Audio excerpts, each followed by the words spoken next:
सबसे पहला नवरात्रे का व्रत, नवरात्रे की उपासना सबसे पहले किसने करी थी? भगवान राम ने। अश्विन के नवरात्रे में भगवान राम ने 9 दिन तक कलश की स्थापना कर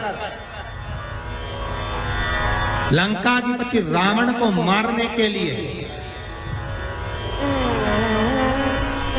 मां जगत जननी की आराधना की। भगवान राम ने मां जगत जननी की आराधना, मां जगदम्बा की आराधना। और कहते हैं मेरे राम ने प्रतिदिन मां आद्यशक्ति को निमंत्रण दिया और मां जगत जननी से विनती निवेदन कर कहा कि आपको प्रतिदिन आना पड़ेगा। इसलिए देवी भागवत में लिखा है कि नवरात्रे में एक दिन, जैसे प्रतिपदा है, पहला दिन है तो 1 कन्या का पूजन करो, द्वितीया है तो 2 कन्या का पूजन करो, तृतीया है तो 3 कन्या का पूजन करो, चतुर्थी है तो 4 कन्या का पूजन करो, पंचमी है 5 कन्या का पूजन करो, छठ है 6 कन्या का पूजन करो, सप्तमी है 7 कन्या का पूजन करो, अष्टमी है 8 कन्या का पूजन करो, नवमी है, जम के बोलो, 9 कन्याओं का पूजन करो।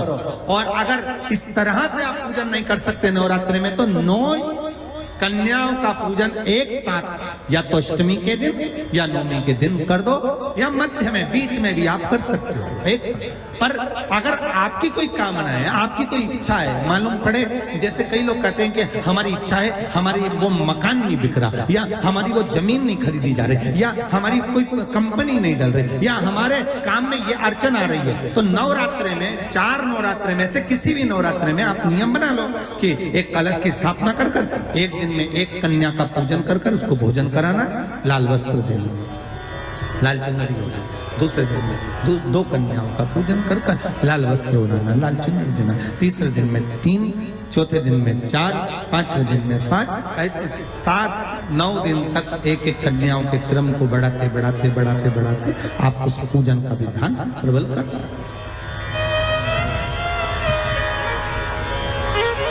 आज किसी का फोन था सुबह, तो कोई कह रहे थे कि हमें गुरुजी से बात कराओ, तो समीर जी ने बताया कि फोन आया था और वो बोल रहे थे कि हमें नवरात्रि में अगर मान लो कोई साधना करना हो तो कौन सी साधना करना चाहिए, हम किसकी आराधना करें, हम 9 दिन तक किसकी साधना करें। तो अगर बन सके तो देवी भागवत में सबसे सुंदर साधना यही है कि हम एक दिन में 1 कन्या के चरण धोकर पूजन कर उस कन्या को भोजन कराकर उसका स्मरण करें रहे, तब आप किसी कन्या को 1 दिन में 1, 2 दिन में 2, 3 दिन में 3, 4 दिन में 4, 5 दिन में 5, ऐसे नवरात्रि 4 बार जो नवरात्रि आती, किसी भी नवरात्रि में आप स्मरण कर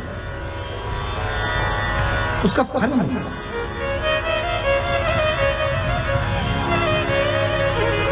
उसका फल होगा।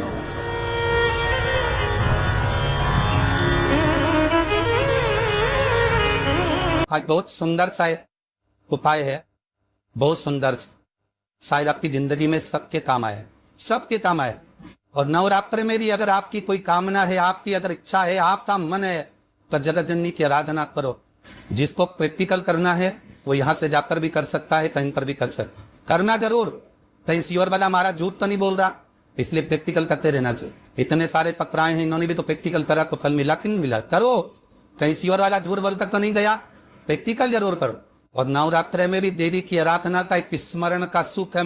दिन लोग देखकर उसको प्रणाम करते हैं, माता पिता को नमन करते हैं। क्यों? आप अपने बच्चे हो, आपसे पूछेंगे, आपकी औलाद आपसे पूछेगी, आपके आने वाली पीढ़ी आपसे पूछेगी, माँ ये कौन सा नाटक बनाकर रखा है तुम लोगों ने, समी का पत्ता दे, समी का पत्ता ले, मिलने जाओ तो समी का पत्ता क्यों लिया दिया जाता है? बच्चे पूछेंगे। आज की पीढ़ी बहुत प्रश्न करती है, उसको उत्तर देना पड़ेगा कि 1 पत्ते में 14 करोड़ स्वर्ण मुद्रा का फल होता है।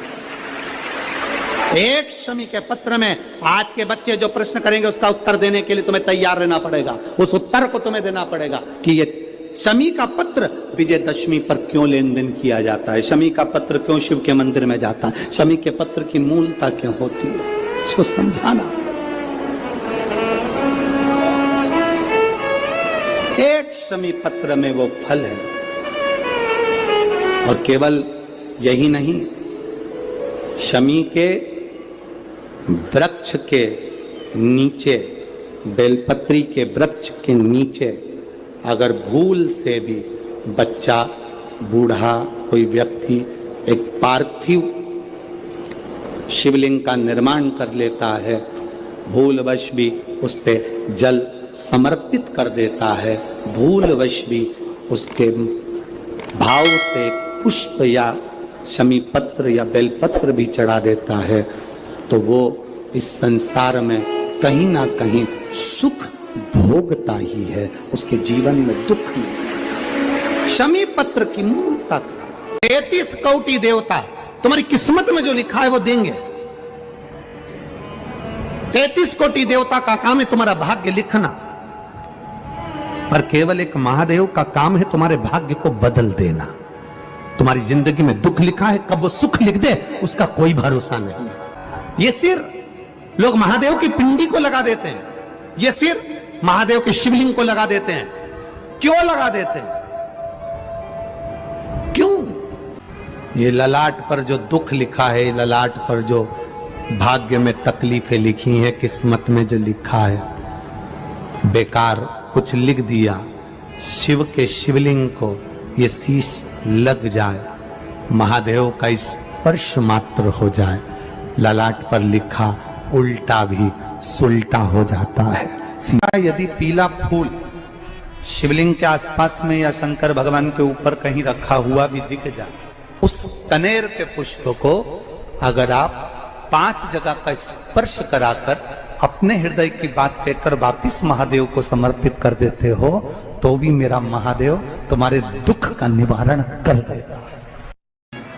ऐसा योग लगे आपके जीवन में कि आप जिस व्यापार को आपने करा उस व्यापार में आपको फल नहीं मिला,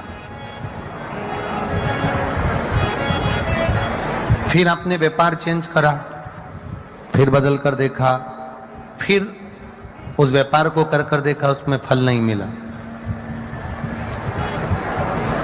फिर आपने वापिस व्यापार को बदलने का विचार किया, तो हमारा निवेदन रहेगा उस व्यापार को बदलने से पहले एक काम जरूर कर देखो। 3 स्थान पर बेलपत्र को चढ़ा कर देखिएगा।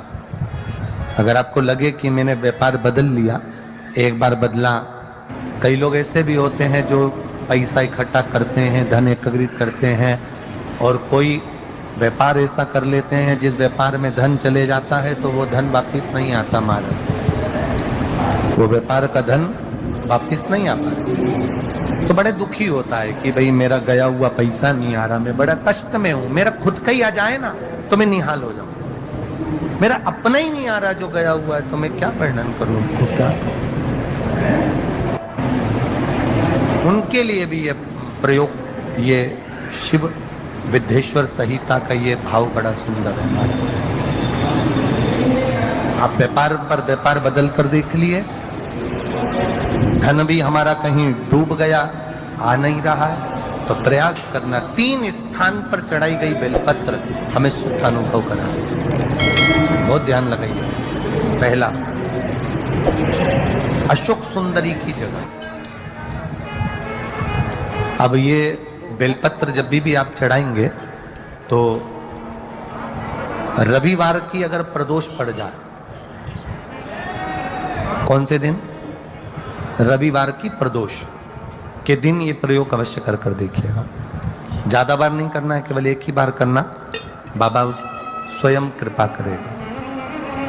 अपने मंदिर में, अर्थात अपने घर के पास कोई मंदिर हो, शिवालय हो, देवालय हो, जहां शंकर भगवान विराजमान हो, शिवलिंग हो, ऐसी जगह पर अवश्य करें। हमें कहीं दूर जाकर ये प्रयोग नहीं करना है, अपने शिवालय, अपने जो घर के आसपास में शिवालय हो वो। एक बेलपत्र अशोक सुंदरी वाली जगह। अब उसको अशोक सुंदरी की जगह पर भी चढ़ाने का तरीका क्या है?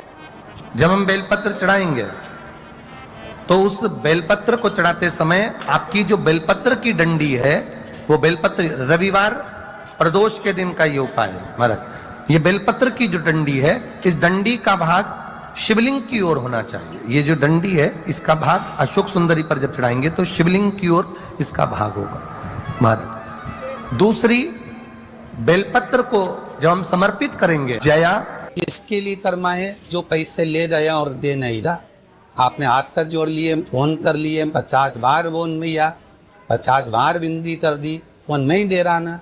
आप उसके लिए भस्म का लिंग तैयार कर कर उसका पूजन, उसका स्मरण कर कर उससे विनती कर, बाद में उसी का विसर्जन उसी वृक्ष के नीचे जय लाल कर धीरे धीरे नाम स्मरण कर कर छोड़ उस भस्म का थोड़ा सा भाग लेकर आए, मस्तक पर तिलक लगाकर केवल एक बार या तो फोन पर बात कर ले या उसको बोल दे कि हमारा धन दे दीजिए, उसके बाद बाबा जाने और बाबा भस्मी धारी जा दे। अब वो भूत भावन भूतेश्वर भगवान भस्म रमाने वाला रमैया मेरा शिव